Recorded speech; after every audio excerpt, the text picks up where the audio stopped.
کسی کے اوپر نفس غالب آتا ہے, کسی کے اوپر عقل غالب آتی ہے. عقل جس کے اوپر غالب آ گئی وہ اچھا آدمی ہے, نفس جس کے اوپر غالب آ گیا وہ شیطان کا پجاری ہو گیا, نفس کی سننے والا. اب یہ دونوں جو چیزیں ہیں میں بتاتا ہوں آپ کو. روایت میں ملتا ہے کہ جب اللہ نے عقل کو بھی پیدا کیا اور نفس کو بھی پیدا کیا تو اپنے سامنے حاضر کیا, عقل سے پوچھا کہ اے عقل بتا میں کون ہوں اور تو کون ہے. عقل نے کہا یا ربی انا عبدک وانت ربی, اے اللہ میں تیرا بندہ ہوں اور تو میرا رب ہے. عقل نے کیا کہا, میں تیرا بندہ ہوں اور تو میرا رب ہے. اللہ نے عزت سے نوازا, اقرار کیا نا بندہ ہونے کا, عقل نے اقرار کیا. پھر نفس کو بلایا, نفس سے پوچھا بتا میں کون ہوں اور تو کون ہے. نفس نے کہا انت انت انا انا, تو ہے میں ہوں.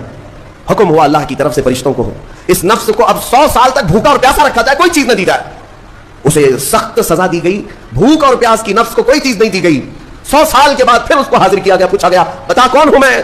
نفس نے کہا اے اللہ تو میرا خدا ہے, میں تیرا بندہ ہوں.